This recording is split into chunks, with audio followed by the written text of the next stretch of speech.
نبی اکرم صلی اللہ علیہ وآلہ وسلم کی ولادت مبارکہ سے پہلے ابرہہ نامی یمن کا بادشاہ ہاتھیوں اور گھوڑوں کی فوج لے کر خانہ کعبہ ڈھانے کے ناپاک ارادے سے مکہ شریف میں داخل ہوا۔ سارے مکہ والوں کے اونٹ اور مویشی چھین لیے۔ جب حضرت عبد المطلب رضی اللہ تعالیٰ عنہ کو یہ خبر پہنچی تو آپ ابرہہ کے پاس تشریف لے گئے۔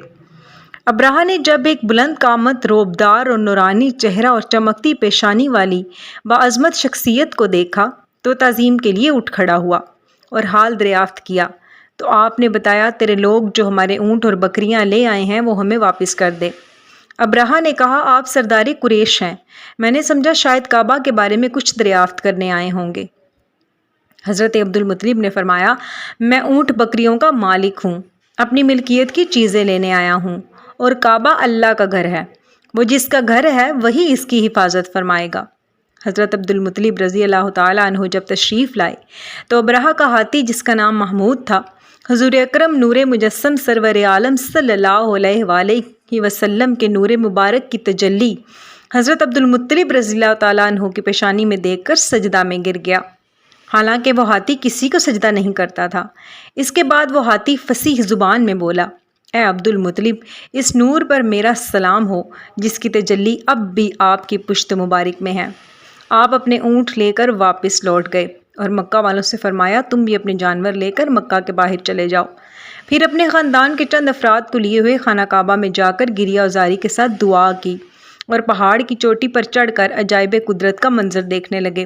اس وقت آپ کی پیشانی سے ایسا نور مبارک چمکا کہ جس کی شعاؤں سے خانہ کعبہ جگمگانے لگا۔ تب آپ نے ارشاد فرمایا، لوگوں مطمئن ہو جاؤ، اب مدد آ ہی جائے گی، تمہاری حفاظت کا انتظام ہو چکا ہے۔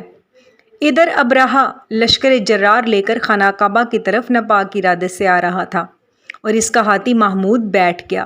لاکھ کوشش کے باوجود وہ اٹھ نہ سکا۔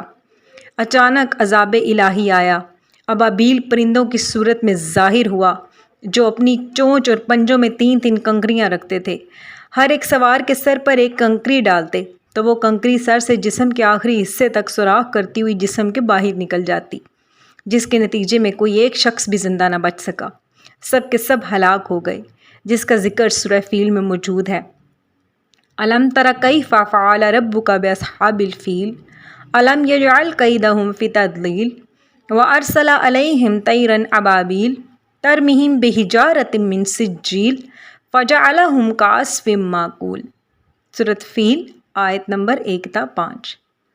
اے حبیب، کیا آپ نے نہیں دیکھا کہ آپ کے رب نے ہاتھی والوں کے ساتھ کیسا معاملہ کیا؟ کیا اس نے ان کے مکر و فریب کو تباہ و برباد نہیں کر دیا؟ اور اس نے ان پر پرندوں کی ٹکڑیاں بھیج دیے جو ان پر کنکریلے پتھر برساتے تھے، تو اس نے انہیں کھائے ہوئے بھوسے کی طرح ریزہ ریزہ کر دیا۔